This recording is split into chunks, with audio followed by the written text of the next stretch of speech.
সবাইকে ভিডিও শুরুতেই জানাই শুভ মহানবমী। জানি চ্যানেলে ভিডিও একটু কম আসছে, তার কারণ হচ্ছে পুজো, এবং আমার বাড়ির সামনেই একটা পুজো হয় যেখানে বিভৎস জোরে মাইক বাজছে, প্রায় সারাদিনই মাইক বাজছে। তো সেই আওয়াজে ভিডিও করে মানে আমিও কিছু বলতে পারবো না, এবং যারা ওই পারে আপনারা শুনবেন ভিডিওটা তারাও কিছু শুনতে পাবেন না, সেই জন্য ভিডিও কম আসছে চ্যানেলে। পুজোটা হয়ে গেলে আবার রেগুলারলি যেরকম ভিডিও আসছে সেরকমই ভিডিও আসবে। এখন একটু মাইকটা বন্ধ হয়েছে, এবং আমি দেখলাম একটা হিন্দি সিনেমার টিজার বেরিয়েছে এবং একটা অ্যানিমেটেড মুভির অ্যানিমেটেড সিরিজের ট্রেলার বেরিয়েছে। এই দুটো মানে একটা টিজার একটা ট্রেলার, এই দুটো জিনিস নিয়ে কথা বলবো এখন এই ভিডিওতে। তো প্রথমে যদি টিজারটা নিয়ে কথা বলি, তেরে ইশক মে, আনন্দেল রায়ের নতুন সিনেমা, যেখানে লিড রোলটা প্লে করছে ধনুষ এবং কৃতি সানন।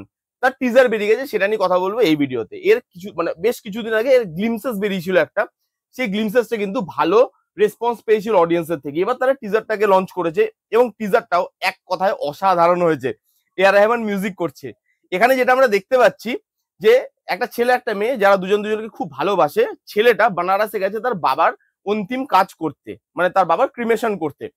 কিন্তু সেখান থেকে ফিরে এসে সে আসছে তার গার্লফ্রেন্ডের, মানে যাকে সে ভালোবাসতো, তার বিয়ের অনুষ্ঠানে, এবং এসে তাকে বলছে যে না আমি গেছিলাম সেখানে বাবার মানে বাবার অন্তিম কাজ করতে, কিন্তু সেখান থেকে আমি তোমার জন্য গঙ্গা জল নিয়ে এসেছি যাতে তুমি নতুন জীবন শুরু করার আগে পুরোনো পাপগুলো ধুতে পারো। কি হয় বানারসে গিয়ে তাদের রিলেশনশিপের মধ্যে এমন কি হয় যার জন্য ছেলেটার মেয়েটার ভালোবাসার এই পরিণতি আমরা দেখতে পাচ্ছি টিজারের মধ্যে। সেই সবকিছু নিয়ে সিনেমাটা হতে চলেছে। এর গল্প আরো বেশি পরিষ্কার হবে যখন এর ট্রেলার আসবে। এবার এই টিজারটার মধ্যে আসি, প্রথমেই যেটা নিয়ে কথা বলতে হয় সেটা হচ্ছে ব্যাকগ্রাউন্ড স্কোর। ভাই ব্যাকগ্রাউন্ড স্কোর আউটস্ট্যান্ডিং। যেখান থেকে টিজারটা না খুব মানে নর্মাল একটা টিজার ভাবে কাটা হয়েছে। টিজারটা এরকম না যে প্রচুর হাই মোমেন্ট আছে টিজারের মধ্যে, বা টিজারটা প্রচুর চিৎকার চেঁচামেচি দিয়ে শুরু হচ্ছে, সেরকম নয়। খুব লো ভাবে টিজারটা শুরু হচ্ছে, এবং সেই লো ভাবটাকে যে জিনিসটা কাটছে, বা সেই চুপ ভাবটাকে যে শব্দটা কাটছে, সেটা হচ্ছে অরিজিৎ সিং এর ওই সাউন্ডটা, ওই জায়গাটা যেখানে আসে না, বিজিএমটা যেখান থেকে শুরু হয়, অরিজিৎ সিং এর ওই মানে গানের যে আগের যে ওই সারগাম্বা যেটাই বলে আর কি, সেই জিনিসটা যেখানে আসছে, ভাই কি লাগছে দেখতে। ওই জায়গাটা যেভাবে বিজিএমটা কাটে, ওই চুপটাকে যেভাবে ভাঙে বিজিএম, সেটা অসাধারণ। এবং এখানে আমরা কৃতি সাননকে দেখতে পাচ্ছি এবং তার সঙ্গে দেখতে পাই ধনুষকে। ধনুষ কৃতি সানন দুজনই খুব ভালো অভিনেতা অভিনেত্রী। ধনুষের পারফরমেন্স নিয়ে নতুন করে কিছু বলার নেই। যখনই পারফর্ম করেছে নতুন কিছু দিতে চেয়েছে, ভালো কিছু দিতে চেয়েছে, এবং তার পারফরমেন্স মানুষ এনজয় করে। কৃতি সানন যখনই সুযোগ পেয়েছে, যখনই ভালো ডাইরেক্টর পেয়েছে, তার ট্যালেন্টটা কিন্তু সে ইউটিলাইজ করার চেষ্টা করেছে, এবং সে কিন্তু অভিনয়টা পারে। এমন নয় যে সে খালি গ্ল্যামার কোশ্চেনে ইউজ হওয়ার জন্যই তাকে ব্যবহার করা হয়, অভিনয়ও তাকে দেওয়া হয়, এবং অভিনয়তে তিনি যথেষ্ট পাকা।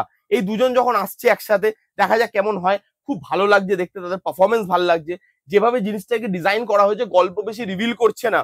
এই পুরো এই পুরো টিজারটার মধ্যে, এইটুকু টিজার, তার মধ্যে লাভ, প্যাশন, ওই জিনিসগুলো দেখা যাচ্ছে। পাগলামো, একটা ছেলের পাগলামো, এবং সেই পাগলামোটা যখন লাগাম ছাড়া হয়ে যায় তখন সে কি করতে পারে এবং কি করবে সে আগে, সেটা নিয়েও এই টিজারের মধ্যে যেভাবে দেখানো হয়েছে, টিজারটাকে প্রেজেন্ট করা হয়েছে, সেটা ভালো। এবার এই টিজারটা দেখে অনেকেই মনে করে নিতে পারেন যে এটা না ওই একটা বিট্রেয়ালের গল্প থাকবে, কৃতি সানন হয়তো বিট্রে করবে কোথাও গিয়ে। কিন্তু এই টিজারের মধ্যে সারপ্রাইজিংলি কৃতি সাননের কোনো ভয়েস আমরা পাচ্ছি না।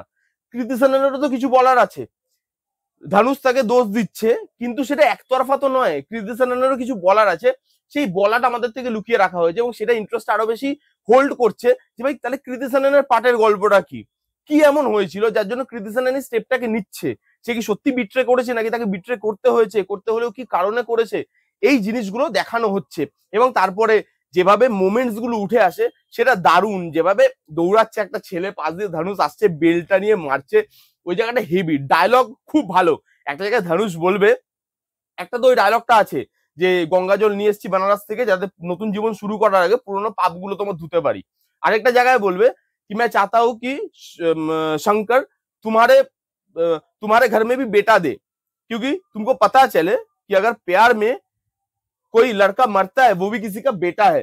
এই জায়গাটা যখন বলবে, গুজবাম দেবে। এদের প্রেমের জন্যই কি ধনুষের বাবাকে মরতে হয়েছে, এটাও আমরা জানি না। তো গল্পটা ভালো, গল্পটা হুক করে রাখতে পারছে, গল্পটা ইন্টারেস্ট জাগাতে পারছে। টিজারের মধ্যে গল্প বেশি রিভিল করা হয়নি। তো টিজারে পারফরমেন্সেস থেকে শুরু করে, বিজিএম থেকে শুরু করে, মিউজিক থেকে শুরু করে, প্রত্যেকটা জিনিস যেভাবে দেখানো হয়েছে, যেভাবে লো ভাবে শুরু হয়ে হাই পয়েন্টে গিয়ে জিনিসটা শেষ হয়, সেই জিনিসটা খুব ভালো। ডায়লগ ডেলিভারি, ডায়লগ রাইটিং খুব ভালো হয়েছে। ধনুষ আর মানে কৃতি সানন তাদের যে কেমিস্ট্রি সেটা টিজারের মধ্যেই ওয়ার্ক করছে।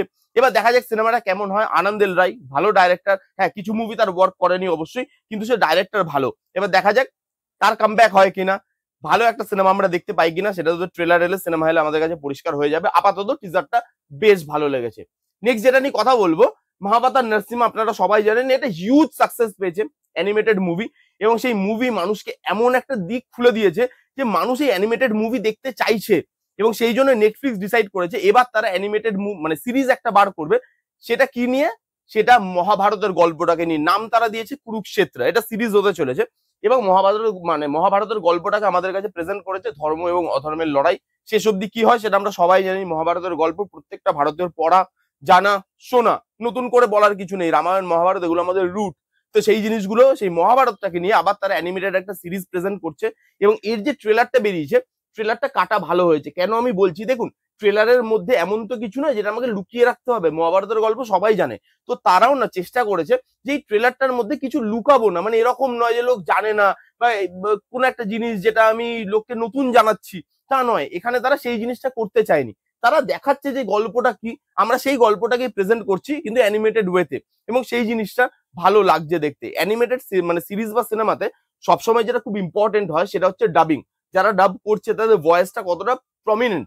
এখানে না অনেকগুলো ল্যাঙ্গুয়েজে বেরোচ্ছে, এবং হিন্দিতেই আমি মেনলি দেখলাম ট্রেলারটা। এখানে না ডাবিং এর কাজ ভালো, ডাবিংটা গুজবাম দিতে পারছে, ডাবিংটা হাই মোমেন্ট গুলো তুলে ধরতে পারছে। এখানে সিজিআই এর কাজ, ভিএফএক্স এর কাজ, অ্যানিমেশনের কাজ খুব ভালো, স্মুথ, পলিশ। মানে নেটফ্লিক্সে বেরোচ্ছে, টাকা পয়সা ঢেলে খরচা করা হয়েছে, আপনারা বুঝতেই পারছেন। এবং তার যে প্রোডাকশন কোয়ালিটি, তার যে ভিএফএক্স, সিজিআই, তার সঙ্গে অ্যানিমেশন, এই প্রত্যেকটা ডিপার্টমেন্ট খুব ভালোভাবে ওয়ার্ক করছে। এগুলো দেখে মনে হচ্ছে একটা প্রিমিয়াম কন্টেন্ট দেখছি। ভালো, যখন আমি মানে নেটফ্লিক্সে একদম হাই রেজলিউশনে দেখবো তখন ভালো লাগবে। এবং রামায়ণ মহাভারতের গল্পগুলো এরকমই, আমাদের জানা হলেও চেনা হলেও বারবার সেই জিনিসগুলো রিভিজিট করতে ভালো লাগে। এই গল্পগুলোতে রিকল ভ্যালু আছে, সেই জন্যই তো সেগুলো আমাদের জীবনে ওতপ্রোতভাবে জড়িত। সেই জিনিসটা আমাদের প্রত্যেকবার ফিল হয় যে আমরা জানি কি হচ্ছে, কার সাথে কার লড়াই হচ্ছে, কেন লড়াই হচ্ছে। সেখানে যেভাবে জিনিসটাকে ব্যাকড্রপটাকে সাজানো হচ্ছে, 18 দিনের লড়াই, সেই 18 দিনে মানে কিভাবে ধর্ম আর অধর্মের লড়াই হয়, সেই জিনিসটা শ্রীকৃষ্ণর গল্প, সেই জিনিসগুলো আমরা সবাই জানি, কিন্তু তাও আমরা প্রত্যেকবার সেই জিনিসটা শুনতে চাই, আমরা আবার নতুন করে রিভিজিট করতে চাই, আমরা আবার সেই জিনিসটাকে রিকল করতে চাই। সেই জিনিসটা এখানে ভালো লাগছে দেখতে। প্রত্যেকটা ক্যারেক্টারকে যেভাবে ডিজাইন করা হয়েছে, যেভাবে অ্যানিমেশন করা হয়েছে, সেগুলো ভালো। বিজিএম এর কাজ ভালো। একটা টাইমে গিয়ে যখন হাই পিচে বিজিএমটা যাবে এবং তলোয়ারটা গাঁদবে এবং সেটা দিয়ে শেষ হবে বিজিএমটা, মানে এন্ড হবে, সেই জায়গাটা এত সুন্দর লাগে দেখতে। বিজিএম এর কাজ ভালো। মানে এই যে ট্রেলারটা ছোট করা হয়েছে, বেশি কিছু বলা হয়নি। তারা জানে যে নতুন করে বলার কিছু নেই, তো তারা যেটুকু দেখানোর দরকার সেটুকুই দেখিয়েছে। যে এবার তোমরা নেটফ্লিক্সে দেখো পুরো সিরিজটা, দেখা যাক কেমন হয়। আপাতত ভালো লাগছে। শ্রীকৃষ্ণর যে জায়গাগুলো আছে স্পেশালি ওই জায়গাগুলো গুজবাম দিচ্ছে। একটা জায়গায় আছে সুদর্শন চক্রটাকে ধরবে একদম বড় করে, ওই জায়গাটা ভালো লাগে। তারপর একটা জায়গায় ওই যে আমরা জানি মহাভারতে যে যখন মানে অর্জুন বলছিল যে সবাই তো নিজের লোক, তো আমি মানে মারবো তো কাকে মারবো, জিতলেও বা কাদের থেকে জিতবো, তখন বলছে যে তোমার কাজ ধর্মকে রক্ষা করা, তোমার কাজ আমি আগে করে রেখেছি, তোমাকে খালি সেই জিনিসটা কমপ্লিট করতে হবে, তোমার সব কাজ আমি অলরেডি করে রেখেছি।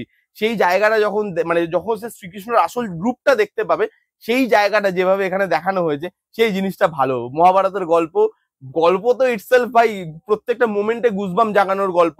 দেখা যাক এটাকে কিভাবে প্রেজেন্ট করে, সব পুরোটা দেখায় কিনা। সিরিজ করছে, আশা করবো ডিটেলে দেখাবে, কারণ তাদের কাছে ওই রেস্ট্রিকশনটা নেই যে আমাকে 2.5 ঘন্টা বা 3 ঘন্টার সিনেমা বানাতে হবে।